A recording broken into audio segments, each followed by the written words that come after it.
Hi, my name is Yin Gao, and welcome to Dr. Gao's classroom. I'm a professional philosopher, and I love classical Chinese poetry. I have been translating and teaching classical Chinese poetry with a colleague of mine for the last few years. I would love to share my knowledge on the subject with you. Your enjoyment is my command. Today, I'm going to complete my talk about Bai Ju-yi's love story. In my last two videos, I mentioned that Bai Ju-yi fell in love with Xiang-ling and how much he missed her when traveling away from home to prepare for the civil service examination at the capital. In 200 AD, at the age of 30 according to Chinese way of calculating age, Bai Ju-yi passed the National Civil Service examination held by the Ministry of Human Resource and was appointed as an editor with the Department of Secretariat at the court. It was also during this time he met Yuan Zhen, who also passed the exam, and they quickly become good friends. By this time, Bai Ju-yi's father had passed away, so he only needed to persuade his mother to let him marry Xiang-ling. So he traveled all the way from Chang'an back to Anhui, where his mother and Xiang-ling's family lives, and tried to convince his mother to propose a marriage to Xiang-ling's parent. However, now that her son had become a scholar official, Bai Ju-yi's mother thought even less of Xiang-ling and refused. Bai Ju-yi was devastated and returned to the capital. 4 years later, Bai Ju-yi went back to Anhui to move the whole family to Chang'an. Once again, he pleaded to his mother to let him marry Xiang-ling. By this time, Bai Ju-yi was 35 and Xiang-ling was 30 years old. By the Tang standard, they were both quite old and quite hard to find a suitable partner, especially for Xiang-ling. However, Bai Ju-yi's mother would not be persuaded. This was a devastating blow to both of them. Bai Ju-yi, along with his mother, moved to the capital while Xiang-ling stayed in Anhui with her family. This was the last chance Bai Ju-yi and Xiang-ling could get married. After this event, they never got another chance to see each other until 815 AD. 11 years later, they saw each other for the last time. When Bai Ju-yi was 37 years old, quite an old man at the time, he finally agreed to marry the younger sister of a fellow scholar official insisted by his mother. But his marriage did not change how Bai Ju-yi felt about Xiang-ling. He still loved her and missed her even after he married someone else. So today, I'm going to translate and analyze a poem Bai Ju-yi composed in 811 AD, 3 years after he married to his wife. What a tragedy. If you're new to my channel, please check out my other videos on classical Chinese poetry, philosophies, or medical literature. If you like the content of these videos, please click the like button and subscribe my channel. I also offer one-to-one online lessons on these subjects. So if you would like to read the original text with me, please contact me. Here's my email address. Now, back to Bai Ju-yi. Between 802 to 811 AD, Bai Ju-yi lived near the capital and was appointed at various low-rank positions. In 811 AD, his mother died, and Bai Ju-yi had to give up his official position and retreat home at Xiagui, a small town near the capital, to mourn the death of his mother for 3 years. It was quite interesting that it was during this time he composed this poem missing Xiang-ling. The poem has the title of 夜雨 or A Rainy Night. But to give you a better idea of the content of this poem, I translate the title as Thinking of My Love in a Rainy Night. And I use this as the title for this video. Now, let me read the poem in Chinese first. 我有所念人，隔在远远乡。我有所感事，结在深深藏。乡远去不得，无日不瞻望。长生解不得，无夕不思量。况此残灯夜，独树在空堂。秋天书未晓，风雨正苍苍。不学头陀法，潜心安可望。Now, let's look at the first two couplets. 我有所念人，隔在远远乡。我有所感事，结在深深藏。我 means I. 有 means have. 所 is a mark for a passive voice. It can be translated as being. Here it is connected with the verb 念, meaning a person being missed. 念, as you can see in the character, there is a heart at the bottom combined with 今, which means today or present, indicating something or someone is constantly on the mind. 人 means person. So we translated 所念人 as someone constantly on the mind. 隔 means cut off. 在 means at. 远远 means far, far away. 乡 means town. So we translate 远远乡 as great distance. 我 again means I. 有 means have. 所感事 follows the same pattern, meaning something constantly on the poet's mind, matching 所念人. 事 means affair. So we translate 所感事 as a feeling. 结 means not. 在 means in or at. 深深 means deep. 肠 literally means bowel or intestine. However, there was a very sad historical incident that fixed the 肠as where it hurts the most with emotions. So instead of saying heartbroken when one is extremely sad, the Chinese literature would say bone broken to indicate how deeply one is hurting by sadness. So my colleague and I translate this sad emotion as a knot tied in the poet's heart, following the English convention. So the two couplets can be translated as I have someone constantly on my mind, but she is cut off by a great distance. I have a feeling, a knot tied deeply in my heart. 乡远去不得，无日不瞻望。长生解不得，无夕不思量。乡 means town, 远 means distant. 去 means go, 不 means not. 得 usually means gain or obtain. However, when it is used with an adjective, 不, it means to not have the chance to do something. So 不得 means can't. We also add the pronoun here to complete the sentence. 无 means no, 日 means day, 不 means not. 瞻 and 望 means to look intently.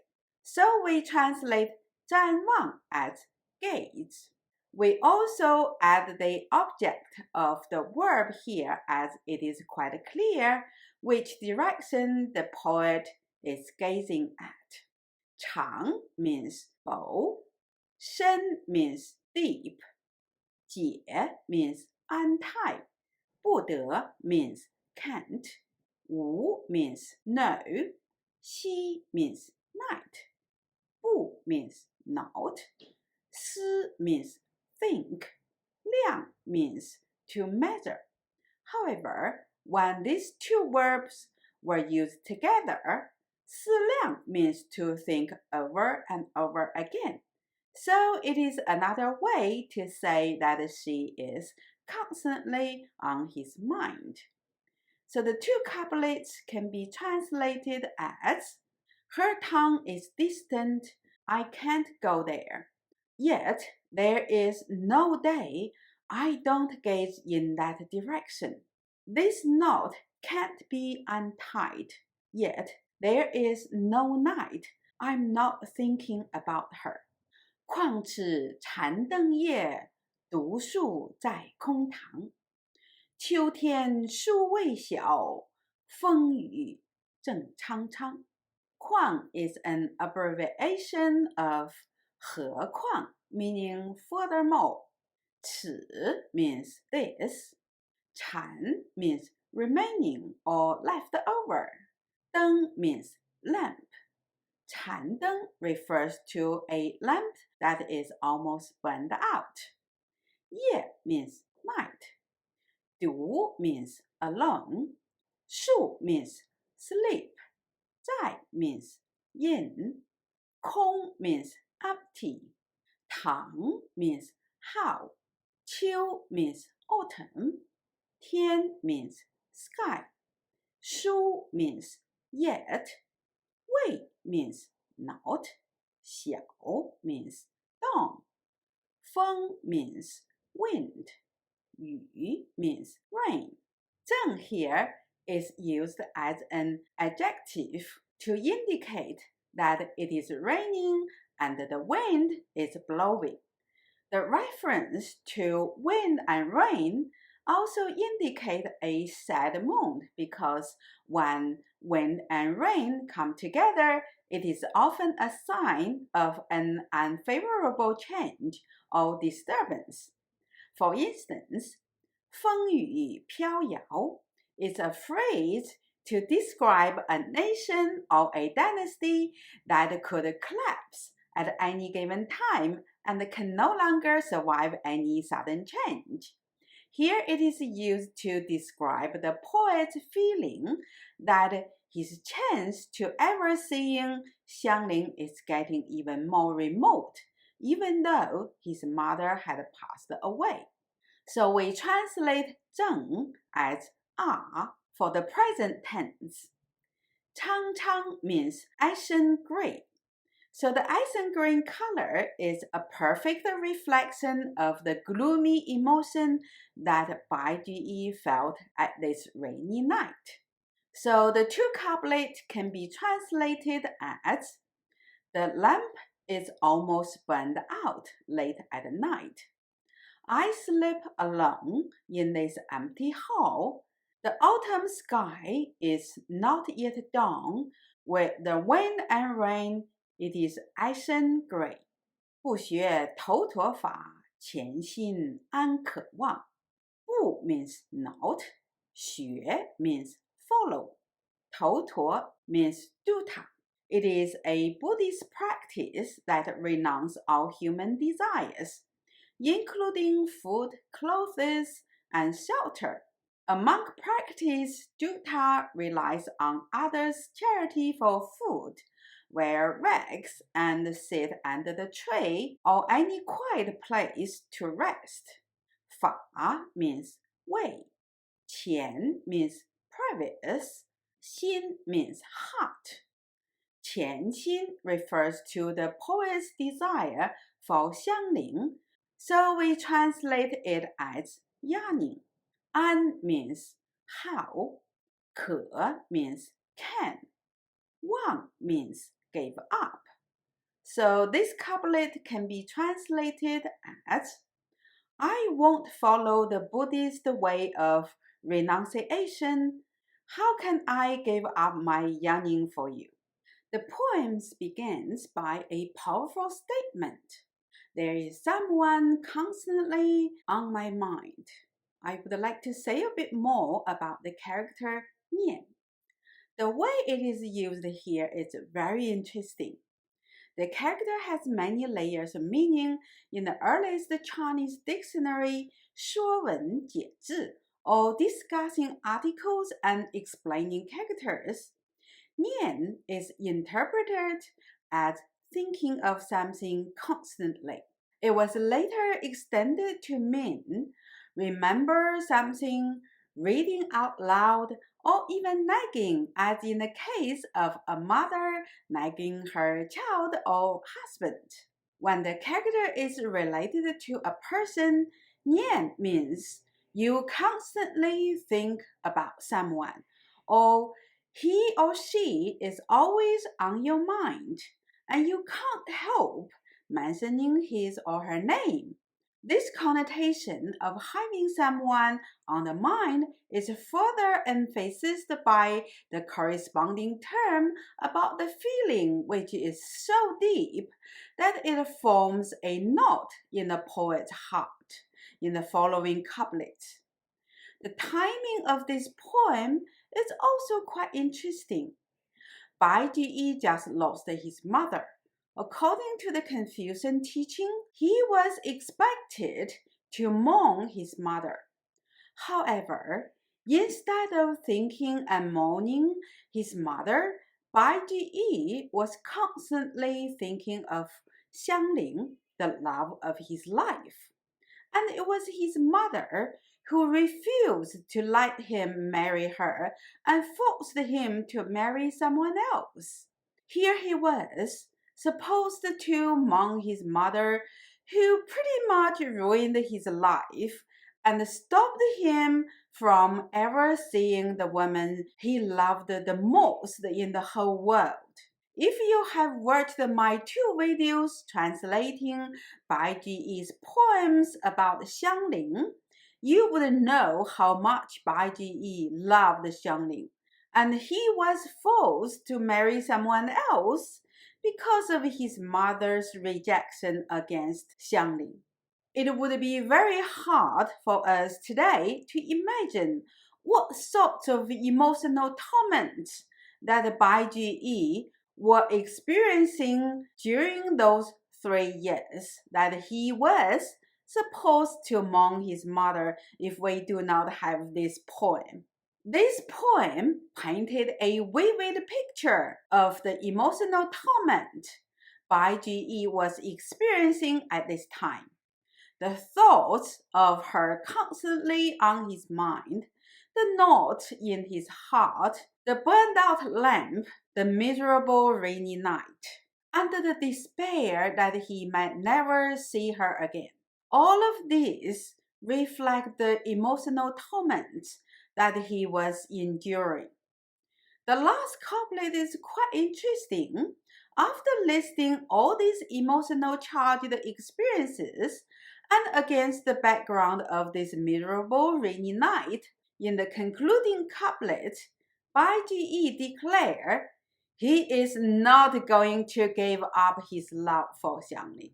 The reference to the Buddhist dukkha is quite dramatic because dukkha practice renounce all human desires, including food, clothes, and shelter.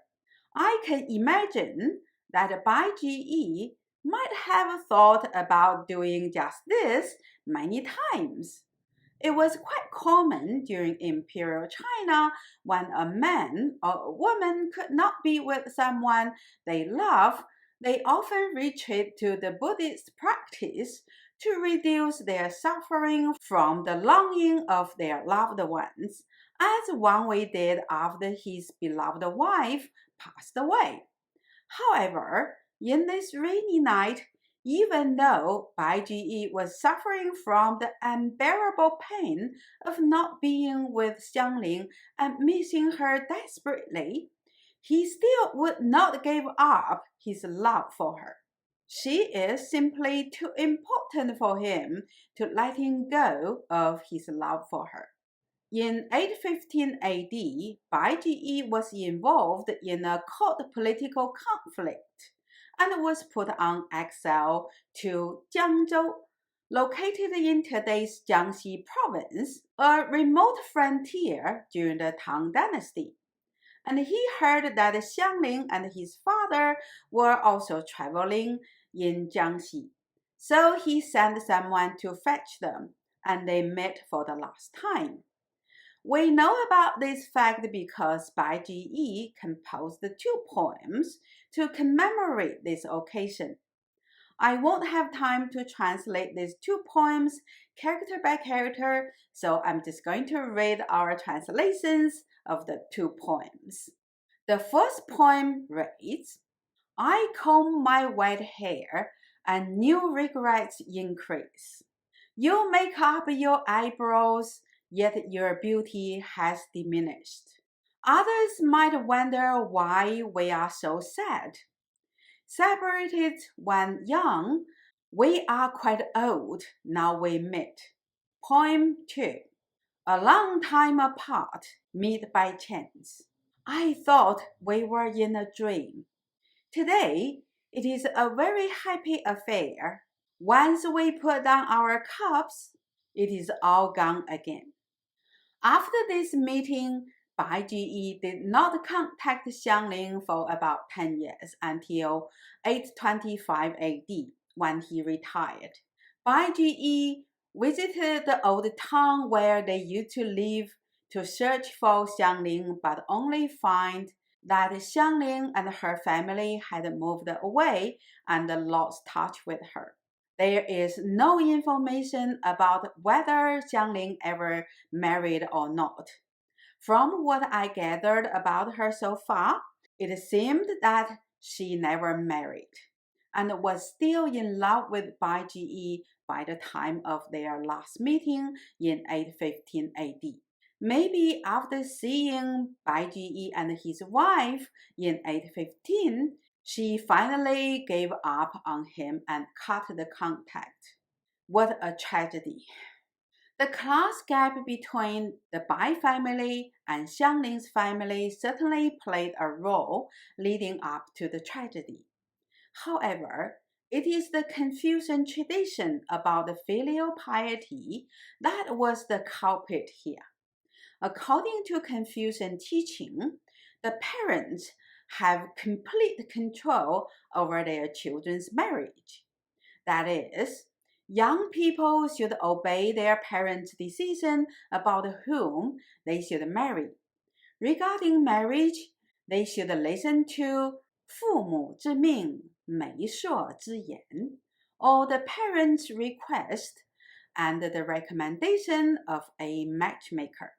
This phrase comes from a text compiled by the second most important Confucian sage, Mengzi, or Mencius, where he criticized some young people who would meet their future spouse by themselves. And Mencius says that the parents should be ashamed of the young people who attempt to meet their future spouse by themselves. They should simply listen to the recommendation of the matchmakers and obey their parents' decision about their marriage. This phrase was consolidated over the following centuries and become an accepted social norm. It was not until the early 20th century that many young people rebelled against this social rule, especially the many young men who were educated by the newly introduced Western-style educational institutions or studied overseas. By the 1950s, the Chinese government issued a new marriage law and granted young men and women the right to marry the person they wanted rather than the ones chosen by their parents. For the first time in Chinese history, this law also granted young women many rights, such as education, work, and the right to divorce their husband if they wanted to. However, even though young people have the legal right to marry and divorce their spouse today, many young people, especially young women, still can't uphold their legal rights due to the pressure from their parents and their community. Worse still, in some of the remote rural communities, wives and children are still regarded as properties of their husbands or parents. The selling and buying a child or a wife is still a culturally accepted practice in many of the remote rural regions in China. That is why the trafficking of women and children is still an organized crime in China, even though the government made a lot of effort investigating and punishing human trafficking criminals. It would take a huge amount of education, especially education among the young people, as well as radical changes with the traditions and cultures. These kind of social norms will be changed. It is quite sad that many of the Chinese young people today are still experiencing the tragedy experienced over 1,000 years ago by Bai Ju-yi. Let's hope that with the social progress and education, the sons and daughters of the future would be respected by their parents and have the freedom in their marriages and other aspects of their personal lives. Now, I finally complete Bai Ju-yi's love story. His love story showed that Bai Ju-yi was a faithful and loyal man who was empathetic and compassionate. His love for Xiang-ling and his loyalty to her were quite exceptional among the scholar officials of his time. If you recall how his best friend, Yuan Zhen, treated the woman in his life, it will become quite clear that Bai Ju-yi was quite extraordinary in his attitude towards women, love, and marriage. So, in my next video, I'm going to translate another Bai Ju-yi's poem in the title of 井底饮银瓶, or drawing up a silver bottle from the bottom of a well. This is a quite long poem telling a tragic story of a young woman who eloped with a man for love and was abandoned in less than 5 years. This poem expressed Bai Ju-yi's deepest compassion for the young woman in the story. It should be a wonderful experience for you to watch the video and a great experience for me making it. If you are new to my channel, please check out my other videos on classical Chinese poetry, philosophies, or medical literature. If you like the content of these videos, please click the like button and subscribe my channel. I also offer one-to-one online lessons on these subjects. If you would like to read original text with me, please contact me. Here's my email address. Thanks for viewing my video. I'll see you next time.